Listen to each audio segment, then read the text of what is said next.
भाभी तेरे मायके वाले। पायल भोली भाली और सीधी सादी लड़की है जिसे ज्यादा दुनियादारी से कोई मतलब नहीं है।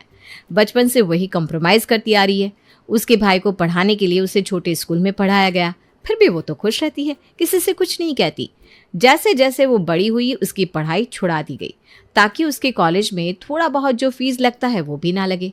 एक रोज सुनीता पायल से कहती है, बेटा अब तेरी शादी कर देंगे, आखिरकार तुझे तो अपना घर ही बसाना है, पढ़कर क्या ही करेगी है, जितना पढ़ना था पढ़ लिया। हाँ माँ, ठीक ही तो कहती हो, शादी में लेकिन आजकल बहुत खर्च होते हैं, इतने खर्च कैसे निकालेंगे। अरे तेरी शादी उसी घर में करेंगे जो दहेज नहीं लेगा, और शादी का खर्च भी खुद करेगा। आजकल लड़कियों की बहुत डिमांड है, दिक्कत तो लड़कों की शादी में होती है। मैं तो सोच सोच के मरी जाती हूँ कि तेरे भाई के पीछे कौन लड़की आएगी। हमारे पास तो उतना कुछ है भी नहीं, इसलिए उसे पढ़ाना ज़रूरी है। हाँ माँ, कोई बात नहीं, भैया को पढ़ाना ज़्यादा ज़रूरी है। सुनीता और सुमित जब देखो दिन भर यही कहते रहते कि हमारे पास तो कुछ है ही नहीं। एक रोज़ सुमित अपने कॉलेज से आकर बैठता है और सीधा पायल को सुनाते हुए कहता है, तुम्हारा ठीक ही है पायल, तुम्हें कोई कमाने की टेंशन नहीं है, घर का काम कर लो बस हो गया। तुम्हारे लिए हम कोई लड़का ढूंढ देंगे और तुम्हारी ज़िंदगी बस फिर आराम से कटेगी। आज मेरा कॉलेज ख़त्म हो गया है माँ, मैं सीधे काम खोजने वहीं से निकल गया। इतने कम पैसों में काम दे रहे कि क्या बोलूँ, बहुत महंगाई का ज़माना है। अरे बेटा शांति रख, सब हो जाएगा। ये भी तो हो सकता है कि पायल की शादी बहुत ही अच्छे घर में हो जाए और तेरे जीजा ही तुझे कोई काम करवा दे। हैं, अच्छा अच्छा सोचा कर, सब अच्छा ही होगा। पायल भी तो यही सोचती है ना कि उसका मायका भी अच्छा रहे, तभी तो वो आ सकेगी ना जब उसका मन करेगा, नहीं तो गरीबी में आकर वो बेचारी करेगी क्या। हाँ माँ, वो तो है। भैया तुम ये सब टेंशन छोड़ दो और मुंह हाथ धोकर आओ, मैंने तुम्हारे पसंद की चाउमीन मंचूरियन बनाया है। चाउमीन? कितने दिनों के बाद घर में चाउमीन बना है, इतना गरीब सा लगता है माँ की पूछो मत। भैया अब जैसा है हमें वैसा ही रहना होगा, सोच सोच कर अपना माथा मत खराब करो, भगवान पर भरोसा रखो, जिसने अपनी गाड़ी यहाँ तक पार लगाई है वो आगे भी लगा देगा। सुमित फ्रेश होने जाता है और सुनीता पीछे पीछे उसके कमरे में जाती है और कहती है, बेटा तो कुछ ज़्यादा ही गरीबी जैसी बात कर रहा है, इतने भी कोई गरीब नहीं है हम, सब कुछ तो है हमारे पास, घर, जेवर, बैंक बैलेंस। तू इस तरह से क्यों छटपट कर रहा है। वो कौन सा अपना है, सब कुछ तो पापा ने पायल के नाम कर रखा है। 18 साल की होते ही सब उसके नाम हो जाएगा, और बैंक बैलेंस है ही कितना, उसके ब्याज से तो घर चल रहा है, अगर उसे निकाल लिया तो घर चलाना भी भारी हो जाएगा। बेटा तू ऐसे मत कर, सब हो जाएगा, शांति रख, मैं अपना जेवर बेचकर तुझे दुकान खुलवा दूंगी बस।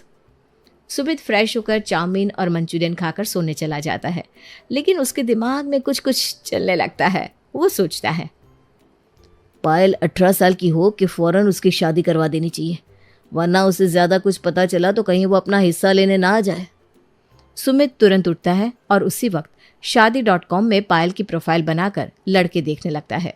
अगले दिन सुनीता भी पायल का बायोडेटा और फोटो बनवाकर अपने कुछ जान पहचान वाले को देते हुए कहती है, देखो कोई ऐसा लड़का बताना जो एक भी रुपया ना ले और कोर्ट मैरिज के लिए राजी हो जाए, हमारे पास देने के लिए ज़्यादा कुछ नहीं है। तू बेफिक्र रहे, आजकल आराम से ऐसे लड़के मिल जाते हैं जो 2 जोड़ी में ही लड़की को ले जाए।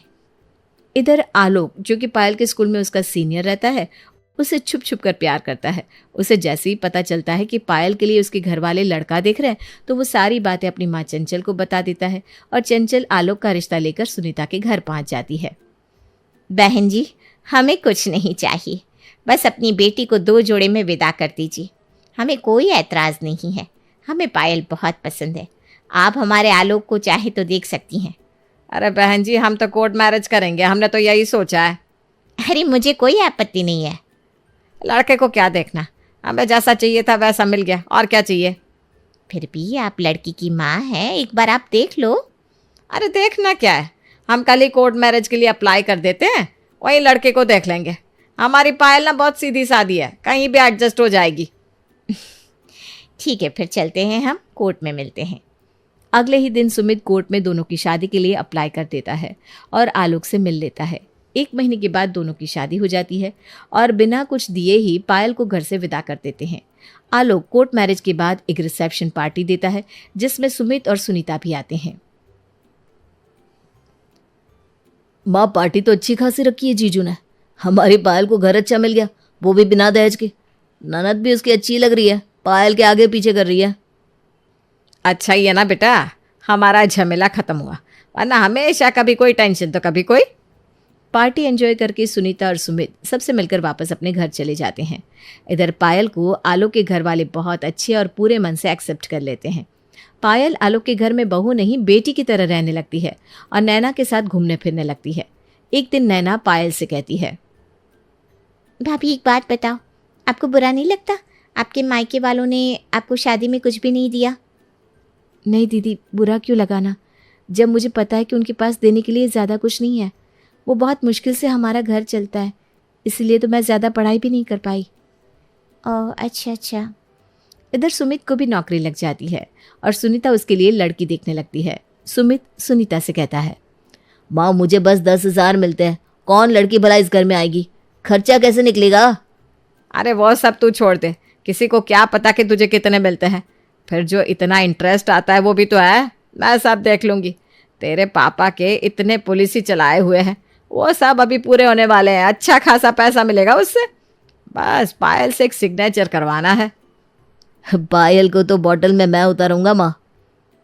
सुनीता लोगों में अपने बेटे की इतनी तारीफ कर देती है कि सबको लगने लगता है कि सुमित अच्छा खासा कमाता है और इसी गलत फहमी में प्रगति का रिश्ता सुमित के लिए आ जाता है और सुनीता बिना कुछ ऐब निकाले एक मोटे दहेज के साथ प्रगति को अपने घर की बहू बनाने के लिए तैयार हो जाती है। भाई साहब मेरा बेटा वही करेगा जो मैं उससे कहूँगी। तब तो फिर ठीक है, शादी की तैयारियां शुरू करता हूँ मैं। प्रगति और सुमित की शादी का न्योता पायल के ससुराल जाता है। चंचल नैना से कहती है, नैना एक बात मुझे हजम नहीं हो रही। क्या मम्मी? तूने देखा पायल की शादी में इन लोगों ने एक फूटी कौड़ी भी नहीं दी और अभी बेटे की शादी इतनी बड़ी जगह कर रहे हैं। वही ना मम्मी, मुझे तो दाल में कुछ काला लगता है। भाभी के साथ इन लोगों ने धोखा किया है, लेकिन ये बात भाभी को समझ में ही नहीं आती। देखते हैं शादी कैसे होती है। फिर मैं भी कोई कम नहीं हूँ, अपने बेटे बहू का हक नहीं जाने दूंगी। ठीक है मम्मी। सुमित की शादी का दिन आ जाता है। पायल शादी के 15 दिन पहले ही मायके चली जाती है और शादी वाले दिन नैना, चंचल और आलोक वहां पहुंचते हैं। शादी बहुत अच्छे से होती है। शादी के बाद प्रगति सुमित के घर आ जाती है। मुंह दिखाए के वक्त चंचल सुनीता से कहती है, समधन जी बहू तो सुंदर लाई हो, प्रगति के आने से ही आपके घर की प्रगति होने लगी। आपके मुंह में घी शक्कर, बहू मैं ढूंढ के भी तो लाखों में एक लाई हूँ। बहुत बढ़िया समधन जी, अब हम चलते हैं। पायल को आप लोग कल भेज दीजिएगा। अरे आप लोग भी रुक जाते समधन जी, कल सुमित नई गाड़ी ले रहा है ना, तब सब साथ में ही चलते हैं। ये तो अच्छी बात है, भगवान करे सुमित बहुत तरक्की करे। लेकिन समधन जी घर भी तो देखना है। हाँ हम चलते हैं, आप अपनी बेटी को आराम से भेज देना, हमें कोई हड़बड़ी नहीं है। चंचल, आलोक और नैना वापस आ जाते हैं, लेकिन जाते वक्त सुनीता उन लोगों को कुछ भी नहीं देती। घर आकर नैना आलोक से कहती है, भैया तुम्हारे ससुराल वाले तो बहुत गजब के, मुझे और मम्मी को कुछ नहीं दिया, समझ में आता है, लेकिन आपको नहीं दिया, ये थोड़ा अजीब नहीं लग रहा? ऐसा कुछ नहीं है, मेरी शादी के बाद सुमित कमाने लगा है और शादी में उसके इतने खर्चे हैं कि मुझे क्या ही देगा, वो अपनी बहन को देगा, वही काफ़ी है। आलोक वहाँ से चला जाता है। चंचल नैना से कहती है, नैना तुम आलोक से कुछ मत कहा करो, उसे ये सब कहाँ समझ में आएगा। पायल को ही हमें समझाना होगा। पहले देखे तो उसकी माँ उसे क्या देकर भेजती है। वही ना मम्मी। उधर अगले दिन सुमित नई गाड़ी खरीद कर लाता है और सुनीता कहती है, बहू के कुमकुम पैर तो नई गाड़ी पर ही पड़ने चाहिए। प्रगति के आने से ही सब कुछ अच्छा होने लगा अपने आप। बहू तू तो लक्ष्मी है हमारे लिए, क्या पायल? हाँ भाभी। भैया भाभी को उठाओ ना। सुमित प्रगति को कुमकुम भरे पैर से उठाता है और गाड़ी में उसके पैरों के निशान लेता है। चलिए दीदी, अब हम लोग गाड़ी से एक राउंड लेकर आते हैं। सुमित, पायल, सुनीता और प्रगति को लेकर घुमाने निकल जाता है। फिर रास्ते में रुककर सब आइसक्रीम खाते हैं। आइसक्रीम खाने के बाद सुमित कहता है, शिट माँ, मैं तो पर्स घर पर ही भुलाया हूँ, अब क्या करूँ, पैसे कहाँ से दूँ? अरे भैया कोई बात नहीं, मैं ऑनलाइन पे कर देती हूँ, तुम इतनी चिंता क्यों कर रहे हो, मैं हूँ ना साथ में। नहीं वो बात नहीं है, तुम क्या सोचोगी कि भैया ने आइसक्रीम के भी पैसे ले लिए। क्या भैया, कैसी बात कर रहे हो? 2 पल में मुझे पराया कर दिया ना आपने। पायल पैसे दे देती है और सब वापस घर चले आते हैं। अगले दिन पायल सुनीता से कहती है, मम्मी अब मैं भी अपने ससुराल चलती हूँ, आए हुए बहुत दिन हो गए ना। हाँ बेटा, आज चली जाना, सुमित तुझे गाड़ी से छोड़ आएगा। वो मैं सोच रही थी कि तेरे भाई के शादी के नाम का तुझे कुछ सोने का बनवा दूंगी, लेकिन क्या करूँ, पैसे ही नहीं जुटे। सबको मैं दिखा रही हूँ कि हम कितने पैसे वाले हैं, लेकिन मेरा मन जानता है ना हम कितने पैसे वाले हैं। अरे बेटा, तेरे भाई ने तो गाड़ी भी लोन पर उठा ली है। मम्मी लोन की क्या ज़रूरत थी, जो है उतना ही काफ़ी है, उसी में गुजारा करना चाहिए ना। अरे तू समझती नहीं है बेटा, बहू को लगना नहीं चाहिए कि घर में कोई कमी है, वरना तू तो जानती है ना कोई भी लड़की ये आजकल जैसे तैसे गरीब घर में रहना नहीं चाहती। तेरे भाई का घर बसाना ज़रूरी था, मैंने बहुत कोशिश की कि कुछ पैसा बच जाए तो तुझे कुछ दे दूंगी, लेकिन क्या करूं। कोई बात नहीं मम्मी, मुझे किसी चीज़ की कमी नहीं है ससुराल में, तुम टेंशन ना लो। मैंने यही तेरे भाई से कहा था कि पायल को नहीं भी देंगे ना कुछ तो भी उसे कोई दिक्कत नहीं होगी, लेकिन उसे ना तेरी बहुत टेंशन हो रही थी। अब क्या बोलूं। कुछ नहीं मम्मी। सुनीता पायल को 500 का नोट देती है और सुमित उसे उसके ससुराल छोड़ आता है। ससुराल पहुंचते ही नैना उसकी ओर भागती हुई आती है। भाभी, मायके से भाई की शादी का क्या मिला? प्रगति के मायके से तो आपके कपड़े आए होंगे। भाभी, आपके घर में तो 2 फंक्शन थे, एक तो शादी, ऊपर से गाड़ी, मोटा माल लाई होगी। अरे नहीं नहीं दीदी, ऐसा कुछ नहीं है। शादी में पहले ही इतना खर्च हो गया था तो मैंने मना कर दिया मम्मी को कुछ देने से। आप ही बताओ, भैया ने गाड़ी लोन पे ली है तो कैसे ही मुझे कुछ दे पाते। भाभी के मायके से मेरे लिए ना एक बहुत सुंदर साड़ी आई है, वो मेरी मम्मी ने मुझे दी है, और साथ में 500 का नोट भी। ये साड़ी आपको पसंद है तो आप रख लो। बहू तू ना बिल्कुल पागल है, ऐसा कुछ नहीं है। तेरे भाई ने इतनी अच्छी शादी की, तेरी शादी तो कोर्ट मैरिज की, कम से कम अपनी ही शादी में सोने का कुछ दे देता। तेरा भी तो हक बनता है उसके दहेज के पैसों पर। अचानक उसकी शादी के पैसे आ गए, उसके पास तेरे लिए कुछ भी नहीं था। नहीं नहीं मम्मी जी, ऐसा नहीं है, मुझे पता है ना, बहुत मुश्किल से मेरी मम्मी सब कुछ हैंडल करती है, हमारे पास सच में ज़्यादा कुछ नहीं है। बहू, अभी तुझे कुछ समझ में नहीं आ रहा, कुछ दिन बाद तुझे सब समझ में आने लगेगा। चंचल और नैना एक दूसरे से फिर बात करते हैं। मुझे तो बहुत अफसोस हो रहा है कि मैंने दहेज क्यों नहीं लिया। इसके मायके वालों के पास तो पैसा है, लेकिन इसकी माँ और भाई इसे कुछ ना देकर सब खुद ही दबा कर रखना चाहते हैं। इसी तरह दिन बीतने लगते हैं। एक रोज सुनीता का फोन पायल को आता है और वो इमरजेंसी में पायल को घर बुलाती है। पायल भी बिना कुछ सोचे समझे अपने मायके चली जाती है। मम्मी, ऐसी क्या बात हो गई जो आपने मुझे इतनी जल्दबाजी में बुला लिया? बेटा, ये ना लोन के पेपर है, इसमें सिग्नेचर कर दे, तब जाकर तेरे भाई को फ्लैट के लिए लोन मिलेगा। मम्मी, फ्लैट क्यों ले रही हो, ये घर तो है ना। अरे बेटा, ये घर इतना टूटा फूटा है, तू ही बता कैसे कोई इसमें रह सकता है। अब फ्लैट लेना ना बहुत ज़रूरी है। प्रगति के माँ बाप भी बोल रहे थे कि कैसे घर में बेटी को दे दिया, एक घर भी ढंग का नहीं है। ठीक है, मैं सिग्नेचर कर देती हूँ। सिग्नेचर होते ही सबके चेहरे पर चमक आ जाती है। अगले ही दिन सुमित नया घर ले लेता है और प्रगति दनादन शॉपिंग करने लगती है। दीदी, आप बताओ कैसा लग रहा है ये सोफ़ा, मैंने अपने नए घर के लिए ले रही हूँ। घर की पार्टी भी शानदार होगी, आप अपनी शॉपिंग कर लेना पार्टी के लिए। हाँ, सोफ़ा तो अच्छा लग रहा है। माँ, मेरा काम तो हो गया, तो मैं चलूँ? हाँ हाँ, जा जा बेटा। सुनीता पायल को कुछ दिए बिना ही विदा कर देती है। इधर पायल अपने ससुराल जाकर सब कुछ बता देती है। मम्मी जी, भैया ने फ्लैट लिया है तो मुझे इसीलिए बुलाया था। भाभी ने तो इतनी शॉपिंग की 2 दिनों में कि पूछो ही मत। हम भी जब मम्मी जी नया फ्लोर बनवाएंगे ना तो शॉपिंग करेंगे। हाँ, हम तो करेंगे ही, लेकिन बहू एक बात बता, तेरा भाई रोज़ कभी गाड़ी ले रहा है, कभी घर, उसकी बीवी इतनी शॉपिंग कर रही है, तो तेरे लिए कुछ नहीं है क्या? तेरा भी तो उस घर में हिस्सा है। मम्मी जी, मेरा हिस्सा तो यहाँ है ना, इस घर में।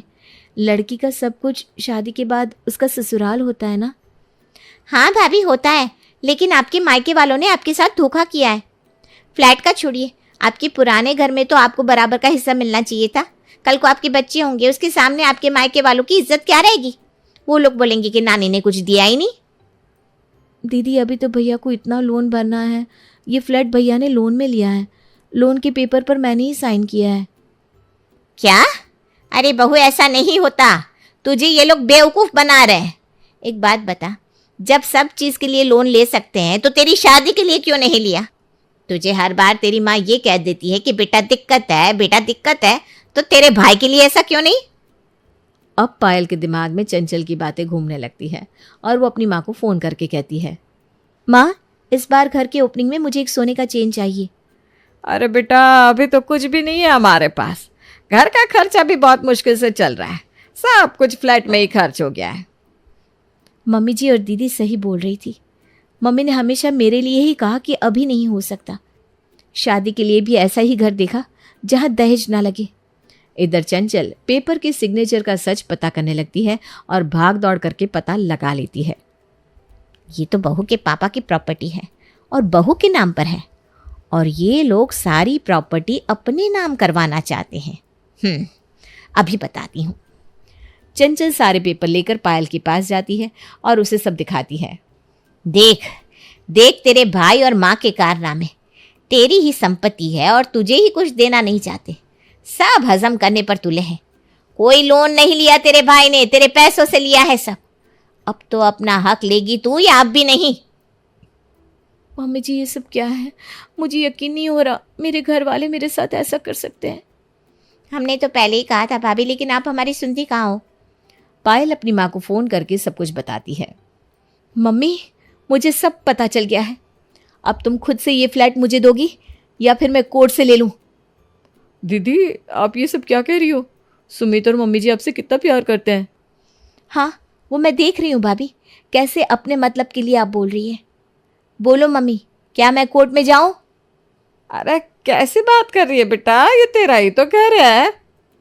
घर मेरा वाली बात नहीं है। मैं भैया की तरह अकेले ही सब कुछ नहीं निकल लूँगी। आधा सब कुछ मेरा और आधा सब कुछ भैया का। मुझे फिर आप लोगों से कोई मतलब नहीं है। पायल अपना हिस्सा लेकर अपने मायके वालों से रिश्ता तोड़ देती है।